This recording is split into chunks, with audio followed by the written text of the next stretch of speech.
Pushkin. Paul Simon's one of the greatest living songwriters. Since debuting with Art Garfunkel in 1957, Paul's written countless songs that are quintessential to the American psyche. This year, at 81 years old, he's released the latest addition to his beloved catalog, 7 Psalms, to an outpouring of critical acclaim. In 2021, Malcolm Gladwell and Bruce Headlam released the audio original Miracle and Wonder: Conversations with Paul Simon. It's an intimate look into Simon's songwriting alongside never-before-heard live studio versions of hits including The Boxer, The Sound of Silence, and, of course, Graceland. If you haven't listened to Miracle and Wonder, I highly recommend checking it out. It's available on Audible and at pushkin.fm. This fall at Pushkin, we'll be releasing an updated version of the audiobook with a brand new chapter featuring even more from Malcolm and Paul's newly recorded deep dive into 7 Psalms. To celebrate this newest chapter in Paul Simon's 65-year career and the latest addition to Miracle and Wonder, on today's episode of Broken Record, Malcolm Gladwell sits back down with Paul to discuss the creation of his newest album. Paul explains why he feels music reviews are more about the writer than the piece of music being critiqued, and he talks about why many of his lyrics take a more conversational bent. He also recalls how the title for his newest record came to him in a dream after he considered never writing another piece of music again. This is Broken Record, liner notes for the digital age. I'm Justin Richmond. Just a quick note here. You can listen to all of the music mentioned in this episode on our playlist, which you can find a link to in the show notes. For licensing reasons, each time a song is referenced in this episode, you'll hear this sound effect. Here's Malcolm Gladwell with Paul Simon. So how have you been? You've this album, I was reading through the reviews, and I was like, can I find a bad review? I can't find one. This has never happened. I'm so used to getting bad reviews myself that when someone you hit for the cycle on this, is like, there's no... That's a great, I love all baseball metaphors. Well, it's very pleasant to have a hit, you know? I don't read reviews, so I didn't read any of them. I'll tell you, they are 100%, they are rhapsodic. You should read them. They're fantastic. They're like... You know, if I do read them, I will not be happy. The reviews are about the reviewer. Yeah. So, number one, you're getting an insight into somebody's ego, which is sort of private in a way. So I'm not really comfortable with that. Mm-hmm. Number two, some people get what I'm doing and other people don't really get what I'm doing. They still, evidently with these reviews, they still like it. Maybe even like it a lot. But they don't go to the reasons that I put there. So, I'll give you an example of things that I've heard, because I haven't read any. He's dealing with his mortality. I can understand that somebody would say happens not to be the case. You know, the way that I write, I would say from that they're probably mostly going on the song Wait. You know, the way that I write it's partly true personally. It's partly like a wish that I have. It's partly other people's lives, but it's a character. Even though the character is me, it's not really me. It's a character. So that character is dealing with the issue of mortality. That's because the way that song was written, maybe one of the last or the last song. The reason that it's placed there is because that's a way to conclude the piece. So it's appropriate, but it's not consuming my time and thought. Of course, it's there, of course, but I'm not getting something out that I have to say. I'm concluding this long piece in such a way that it feels, hopefully, that it feels satisfying. Mm-hmm. Did you write Wait thinking that it was going to be the final? Yes, I wrote it as the final piece. That's why I think it was either Wait or Trail of Volcanoes. That was the final piece that I wrote. What happened with Trail of Volcanoes was I had another song and it didn't fit anywhere. And so I said, I have to lose this one. It's good. It was a guitar piece. It wasn't a written song, but it didn't fit musically anywhere. It just couldn't find its place. I was at that point in the construction of the piece or the album where my craftsmanship and my editing is dictating what I'm doing. It says to me, that is slowing everything down, no matter where you put it. And I'm looking for something to continue the momentum to get to the final Lord and the conclusion, even though I didn't know what the conclusion was at that point. I understood from years of making records that it wasn't right for the set. So I tossed it out and I said, I need a piece that has more of a sense of rhythm than the rest of the album, because the rest of the album is very free rhythmically. There's no drums, there's no bass. But Trail of Volcanoes comes from a loop, a bell of bells. So it's got a real pulse to it. Even though I don't keep the bells going all the time, I remove them and bring them back. But that served a good purpose for where it was in the album, just in terms of your ear, not in terms of subject matter. So that piece was placed where it is in the album for those reasons, and the end piece is there also as an end piece. And then from those two decisions, I then wrote the lyrics. I didn't know what I was going to write in Trail of Volcanoes, which in a way you can tell from the way it begins. Some of my songs begin very conversationally. To me, that's if I had to look at some old song and tell you what was I thinking, even if I couldn't remember it, I would say, oh, I didn't know what I was thinking. Mm-hmm. So I just began. In Trail of Volcanoes, it's when I was young, I carried my guitar. You know, that's a simple sentence. I don't know what the point of the piece would be, but I did have the line Trail of Volcanoes. It was in my notes. So that's what that song does. As it happens, it has an appropriate thought for the entire piece.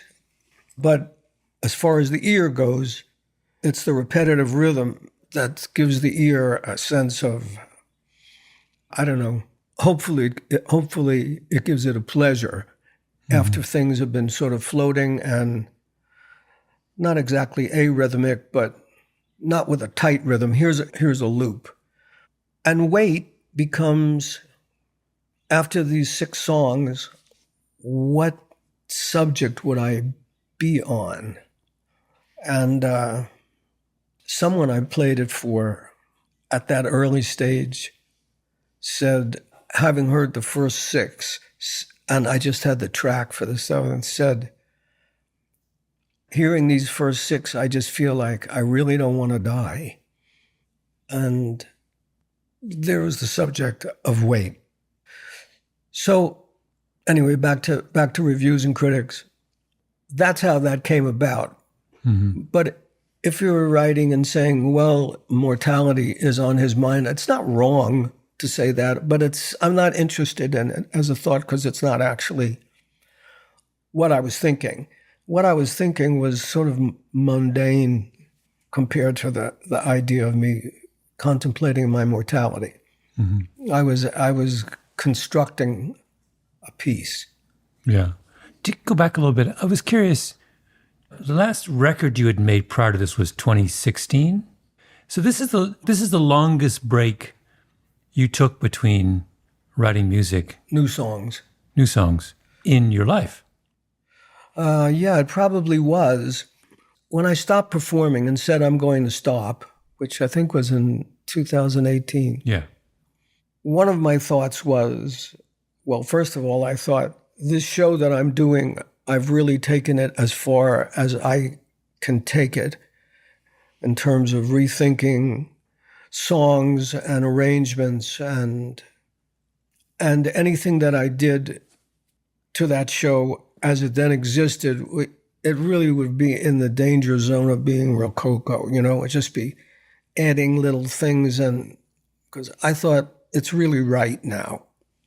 So I don't want to continue doing this because I'm not going to get the nourishment of rethinking songs and arrangements because they're really pretty well thought out. And if I don't get that, then I don't like performing because I'm bored. Mm-hmm. So I thought it's completed. Its cycle is completed. It's not a bad time to stop. And as for writing, if I continued writing from the way that I wrote the last piece of original music, which was Stranger to Stranger, I would be continuing problem solving in a way that started when I began to write when I was 13. So from the age of 13, when I wrote my first songs, my songwriting evolved in the way my songwriting evolved.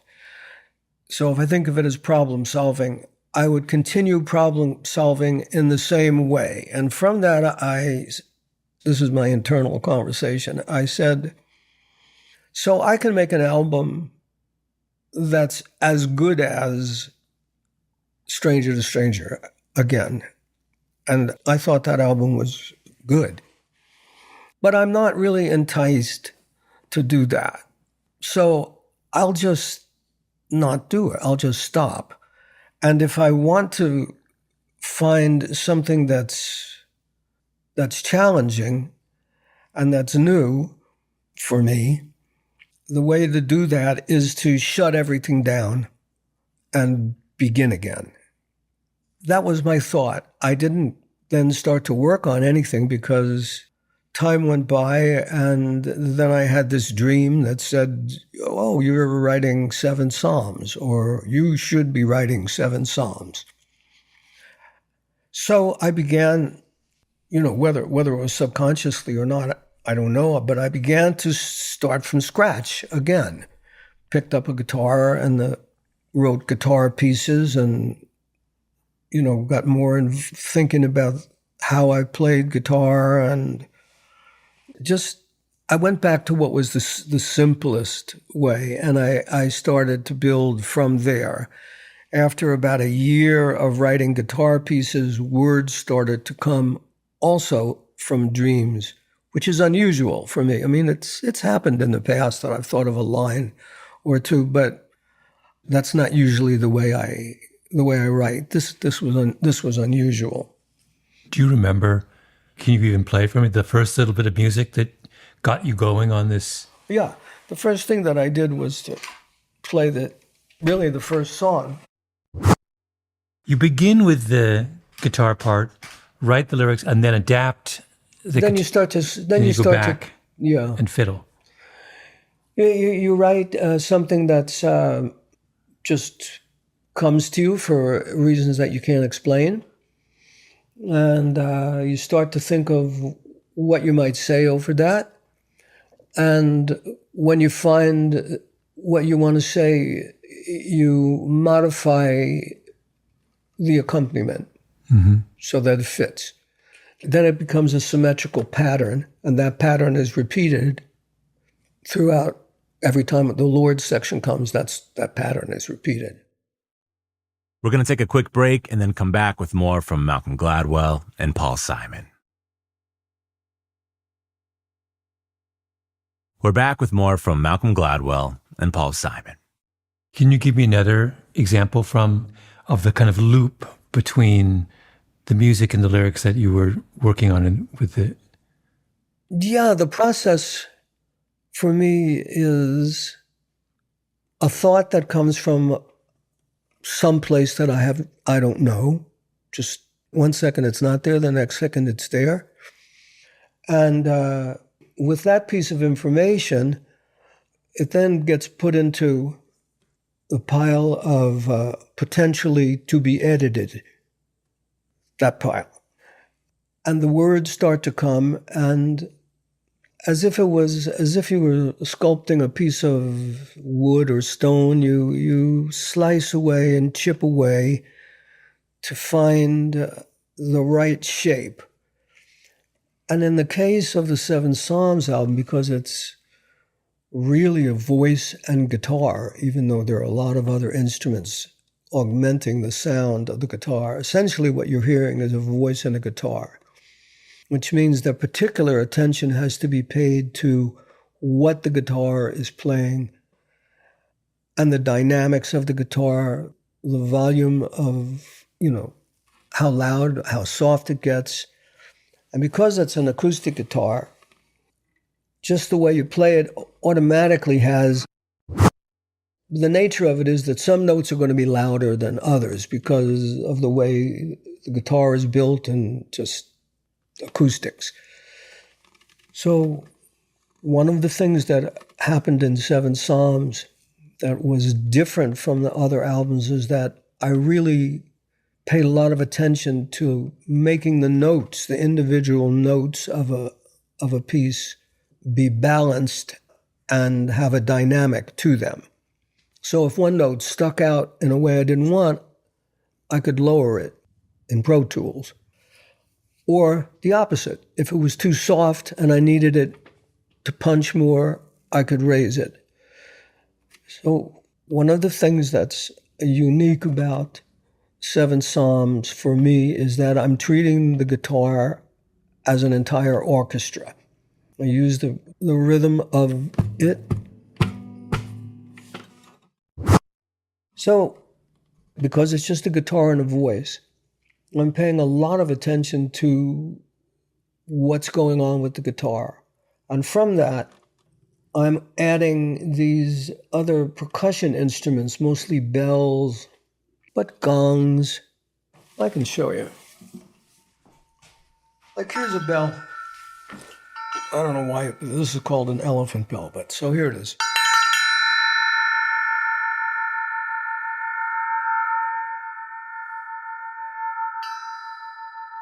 It's not so much the hit that I'm interested in, it's the overtones that are going to continuing. Has a little pulse. So I would attach that to certain notes. Where was that sound used? What song? Oh, throughout the record. Yeah. Just must probably used 100 times. And is that it's called an elephant bell? It's called an elephant bell. Is it actually a kind of vintage? It's not new. Yeah. I don't know how old it is. It's very unusual looking. It doesn't look modern. It's probably Asian. There's kind of claws on it. Yeah, it has. It's probably, out of the Indonesian world. Where did you get it? Well, I have a lot of different percussion instruments. Some I picked up on the road. Some are given to me by guys in the band because they knew I was interested in percussion. Mm. So over the years, I've collected a lot of it. So the guitar has a bell in it. It has a ring in it. And sometimes I'd attach this bell to it very subtly. It's not meant to be, really noticed as much as felt. This bell that I'm holding now we call this a spinning bell. Oh, that's lovely. I don't know if you can hear it with this microphone, but it goes, whoom, whoom, whoom, whoom, whoom. That's a different bell. It's used at a different time. It's just like a brass. It's about tree. 4 inches wide, and it sort of looks like a pointy hat, and it's an eighth of an inch thick, and it's made out of brass, and It has a string, and you spin the string around so that when it unwinds, it spins. And as it spins, the sound changes. I'll do it again. I don't know whether these microphones are going to be able to pick this up, but...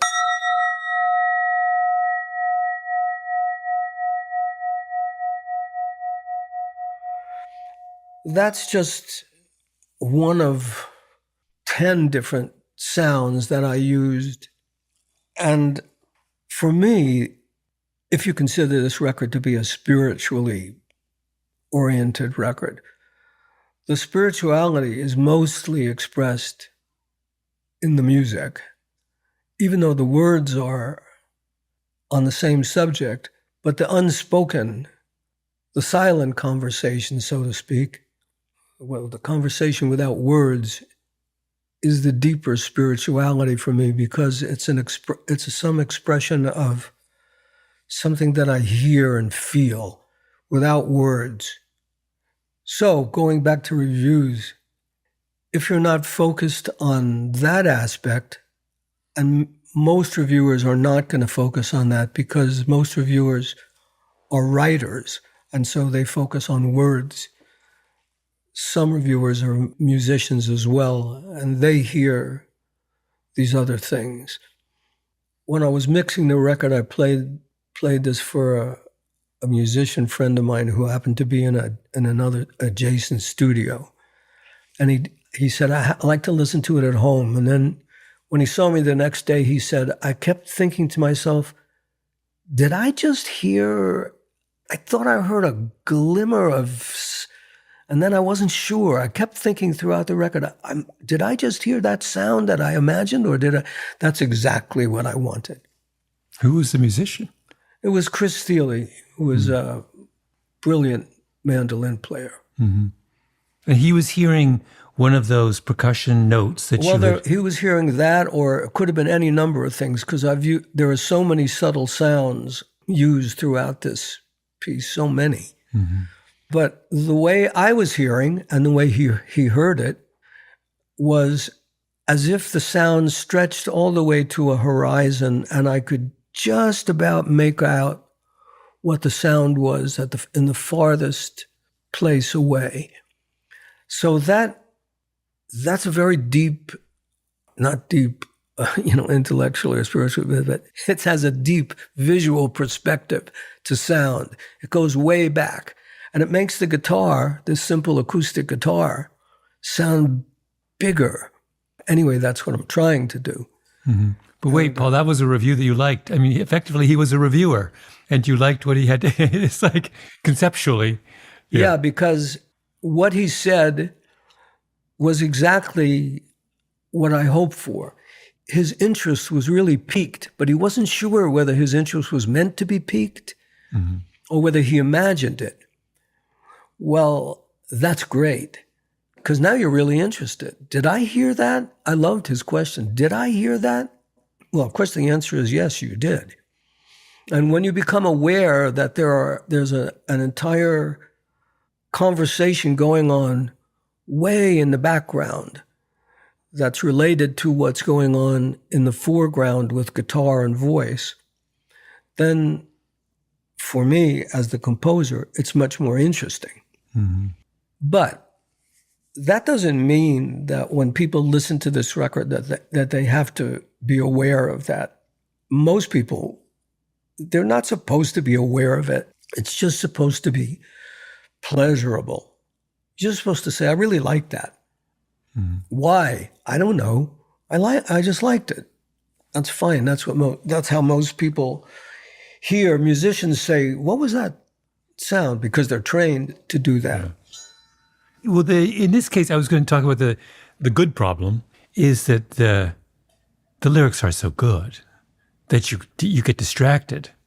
I listened to it several times, but one of the times I listened to it the way I remember listening to records in the day, when you'd have the lyrics from the album cover and you would read the lyrics as you were hearing them.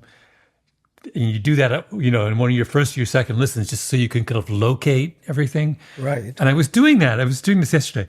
And I was like, it was incredibly important because it made me focus for a moment on the poetry.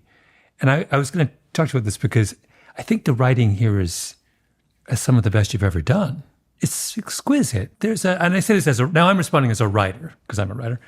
There's a little bit, for example, in my professional opinion, the line about the cows is as funny a line as you've written. No, I had that line for a long time. I heard two cows in a conversation. One called the other one a name, in my professional opinion. All cows in the country must bear the blame. I mean, come on. It's like, that's in the pantheon of great Paul Simon lines. Well, I don't know what that pantheon is. But anyway, to me, the funny thing was the two cows in conversation. Yes, that's right. And that came from out in Montauk, where I lived. There's like on the road that I drive up to our place, there's a big field, and there are cows there. And, two cows were like leaning over the fence, and so I thought of that line and wrote it down. Yeah. It wasn't for anything. It was just a line that I saved. Yeah. And put in there. My professional opinion, I should say this really. I think the truth is that for people who enjoyed this record, the enjoyment is not enhanced by me explaining any of this stuff. I don't think it helps. It's better left unexplained. If it's your job to understand how records are put together, either you're a writer or you're a musician or you're a producer or an engineer, well, then you're really interested in it. But as a person who's not that and just an average listener, they don't need to know that I put this bell over here for this reason or that, or it's either an idea that works and people like it, and in this case, they seem to really like it, or it doesn't work, and people don't hear it, and they're not interested, which is also a fact that's going on too. There's a lot of people who never heard this, never will, and don't care. Yeah. Well, I want to go back to professional opinion for a moment, just because that was the one I was kind of fixating on. Can you talk a little bit about how the interaction between the music and the words in that case? This is about the structure of the entire piece. Mm-hmm. The first two songs, The Lord and Love is Like a Braid, they have a certain feel to them, more like ballads, and a certain mood. I don't know what you want to call it. It doesn't matter what you want to call it. It has a certain mood. So this again goes to me as an editor of the piece that I'm working on. I think the listener who has heard this first two songs, and it's probably about 8 or 9 minutes worth, they have inferred a certain mood about this piece. But I don't want that to happen. So I purposefully make the third piece to break that inference. So instead of having pieces that were, that's a very different mood. Don't stop. I'm enjoying myself. Oh. Well, the reason I can't remember, the reason I'm not playing more is that, I haven't played it in a long time. So I'm sort of going by muscle memory. Yeah. The reason when you said that this isn't really just an album about you confronting your mortality, and the reason I agree with that is that song, you're having so much fun. It's like there's everything. There's mischief in it. There's a little bit of street sass. Right. I can see you as a kid on the streets of Queens, like you're both commenting on and kind of mocking a little bit of the popular culture. I don't know. It's just like, it's not a song about a guy at the end of his life confronting his mortality. It's about a song about a guy in the middle of everything, like, Right. There's so much fun in that. It has fun and it has jokes. Yeah, it has. Yeah. Good morning, Mr. Indignation. So the mood of the first two pieces is changed, or hopefully is changed by the rhythm of this piece and the lyrics, which have jokes or humor in them, as well as their commentary. And by the end of the piece, the piece is summed up with all that really matters is the one who became us, anointed, and gamed us with his opinion. Mm-hmm. So that brings me back to the theme of where the entire piece is headed. Mm-hmm. And now I'm set for really the beginning of the album, Your Forgiveness. From here on, it's going to be sort of intense and growing. So the first two songs introduce you to the mood and the theme. The third song says, don't get too settled into that and think that this is not what people are thinking. Yeah. This is what I'm thinking as someone who's observing attention span of a listening audience, or imagining their attention span and trying to make it as enjoyable as possible by not allowing you to get bored too early. Yeah. But it's very, I mean, I'm remembering back to our long conversations 2 years ago, it's typical of your kind of writing and communication style that you like to establish something and then say, wait a minute. And then the humor often comes in you amending the Right. impression that you've given. That's right. Yeah. There's a line, in one of the reviews, someone quoted that lovely line where you said, I'm a man who likes to travel, but maybe not since I live. What's the line? Oh, that's from Darling Lorraine. That's Yeah. a perfect example of that. Yes. I think that might have been the first time that I may have used that kind of joke. The line is, all my life I've been a wanderer, which I wrote because I just make up things as I'm searching for a melody. I wrote that line and thought, what bullshit, you know? So what it ends up in the song is, all my life I've been a wanderer. Not really. I mostly lived in my parents' home. Anyway, Lorraine and I got married. Yeah. And I love that the subject changes completely, 180 degrees. He says a line, it's just a lie. Then he says, that's bullshit. Really, anyway, back to Lorraine and I. We got married, and that's the way conversations are.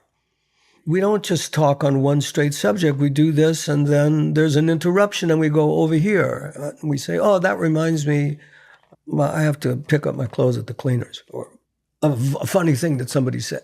It's just the mind changes all the time, and songs can be the same.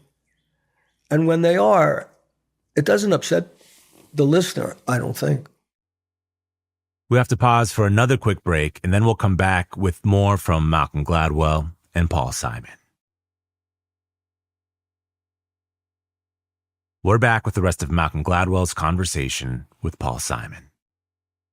My favorite component, I guess we don't want to call them songs. I don't know what we call them, but Sacred Harp is the one that I was really drawn to. That's mine too.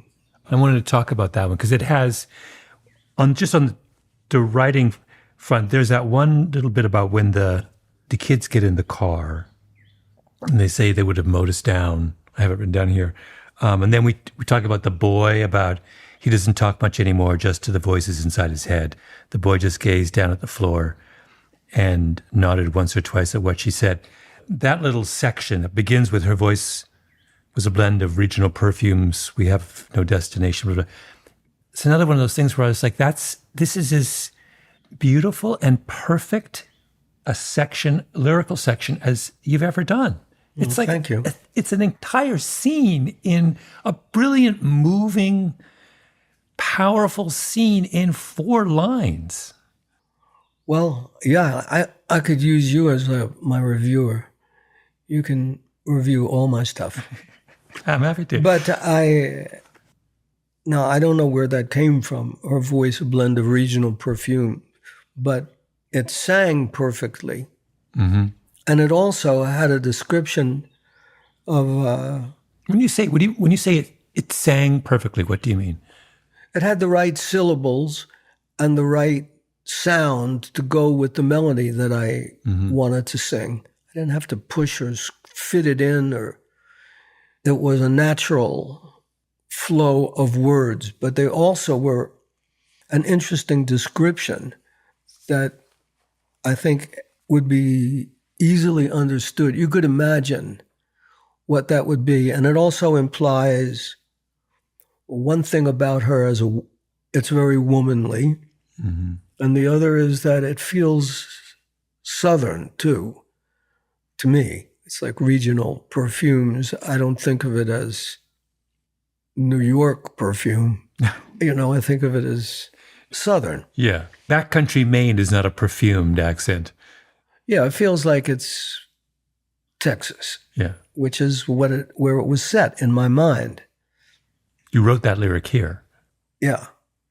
And that's why Edie's voice, which it serves the song in several ways that are powerful, I think.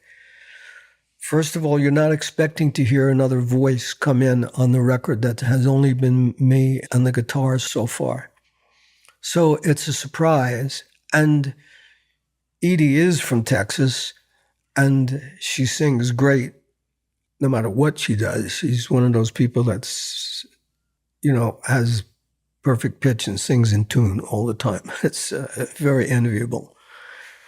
But she's also naturally inhabits that character. So to me, she sounds like that character, and it's really the two of us in a pickup truck, which she drives anyway. So she was the right person to tell that story. And her accent is like that. It is that sort of soft Southern accent. Mm-hmm. So it's a little play. It's a little play that's going on there with different characters. And sometimes like when she's introduced with her lines, "Hurry, get yourself inside the truck," to the hitchhikers when it's raining, the both of us sing that line. I'm singing harmony to her, but I fade out my voice somewhere in the middle of the first sentence. So it's sort of my voice introduces this character, but it doesn't stay for the conventional length of time, which is one line or something. It's not a usual duet form. It's a sound that comes and then disappears. That's like a lot of sounds on this record. They appear and they disappear, and then the listener says, "What was that?" Mm-hmm. Or hopefully they say that. It's meant to be the way we observe and the way we think. We don't think in 4 bars or 8 bars. We think with no bar lines. Things come in, they go away, and that's what I was trying to do with the writing. And that song is a good example of me trying to do that. You never considered anyone but Edie for that? Oh, no, I never thought anybody else would do that. Were you thinking of her even as you first wrote the lyrics? I think once I put the other character in there, I knew it would be Edie. And Edie and I, we haven't done it on record, but we've sung a lot in harmony. And like many years ago, Edie wrote these songs when our kids were little, and she used to take them to the park in the stroller. She would make up songs while they were in the stroller and on the swing. And they were great songs, really simple, great, the kids could sing along with, but beautiful. Wait, did she ever record those? We recorded them. Oh, you did? Yeah.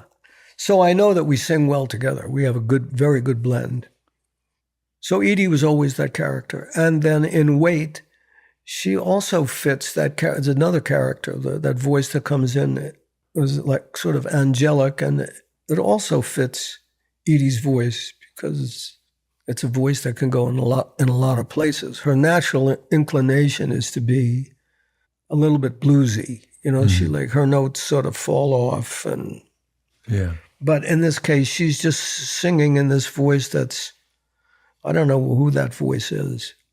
It would be, the cliche would be, it would be like an angel's voice, I wouldn't say that, but that's the cliche of it. Can you play any bit of the music for Sacred Heart? Yeah, I can play a little bit of the guitar. I forgot some of it, but. Why, when I said that was my favorite song, you said that's my favorite song too. Why is it your favorite song? Well, I love the duet. I really like the story. I like the way the voices come in and the way they dance with each other. Mm-hmm. I liked that little interval. I liked her voice, a blend of regional perfumes. I liked the way the mist turns from what she says in the beginning. The rain will turn to mist with any luck, and you can find a place to stay. That's what she says to the hitchhikers when they get in, because she's like, we, the drivers of the pickup, feel bad that it's pouring rain, but we're really not in the mood for hitchhikers.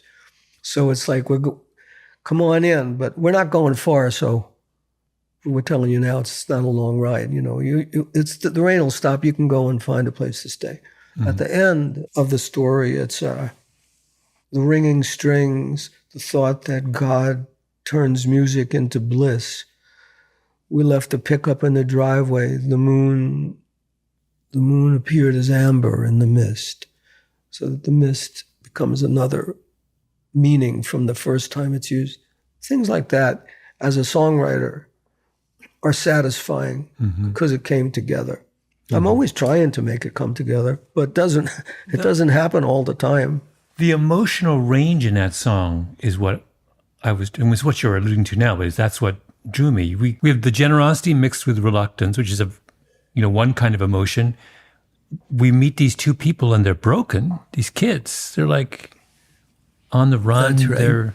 And then we end on this kind of, with the beauty of that image of the mist. I mean, it's like this song this is what I was saying, efficiency is a terrible word to use here, but the idea that in that compact segment, you can range through this variety of emotions and make us feel all of those things as you're going. Well, you say they're broken.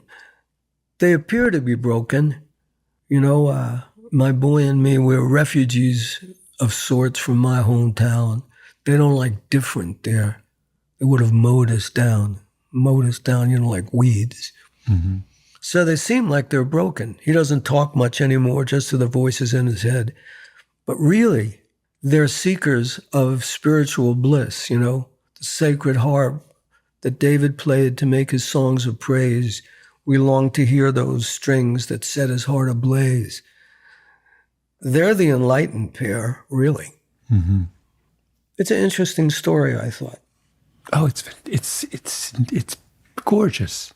It's odd. It's the one. As someone who was raised in the church, it's the song that's the most kind of explicitly biblical. Really, you could turn that into a hymn. It could be sung in a church. I'd get a lot of pleasure if it did find its way into that environment. I'd like that. That would give you a lot of pleasure because they would recognize. Because I like when songs go to different places. Mm-hmm. I like it when different communities of people hear something that they identify with in a song. It means that you can read different things into it, and it's something that, as a songwriter, you would hope to achieve that something would appeal to many, many people on a personal level, and that personal interpretation would be quite different along the spectrum of the listeners. Mm-hmm. That would be a successful song. And it happens naturally with every song because, as we said when we had our long conversation, one of the things was that I believe that the listener completes the song. They hear it, they take in the meaning on a personal level. It may not be the meaning that I intended. They even change the words in their mind. When people sometimes repeat the words that are their favorite words to me of the songs, it's not what I wrote, but it's what they heard. Mm-hmm. That's what it is. That's what the listener completes the song. So if this song was sung in an environment that was a church environment, it would have a certain kind of meaning. If it was sung in a different place, it would have a different meaning. That's good. It's good because it does have a choice of meanings. Mm-hmm. Was the production of this record different than previous records? Was it more exhaustive? No. It was the same. It's the same. This was just a different animal, that's all. It's not exhausting anyway. It's not exhausting, and I don't get bored with doing things over and over and over again. It's not even a thought that enters my mind, this is boring. You're searching for something that you can hear, but you haven't attained yet. So you really get interested in the pursuit. It's not boring. It's not exhausting at all. It's really, when you're hot on the trail, it's really exhilarating. Mm-hmm. And it's part of what makes me like to do this and why I've spent my whole life doing it. Is I really enjoy it. And when I get it right for myself, then I get a little blast of dopamine in my brain and I'm addicted. I want it again. Thanks to Paul Simon for taking us behind the making of his newest album, 7 Psalms. Be sure to check out the audio original Miracle and Wonder Conversations with Paul Simon to hear more about Paul's brilliant career. You can find it at audible.com or at pushkin.fm. And again, we're releasing a new version of that book along with a brand new chapter about 7 Psalms this fall. You can hear Paul's new album, 7 Psalms, along with all of our favorite songs of his on a playlist at brokenrecordpodcast.com. Broken Record is produced with help from Leah Rose, Jason Gambrell, Ben Tolliday, Nisha Venkat, Jordan McMillan, and Eric Sandler. Our editor is Sophie Crane. Broken Record is a production of Pushkin Industries. And if you like the show, remember to share, rate, and review us on your podcast app. Our theme music's by Kenny Beats. I'm Justin Richmond.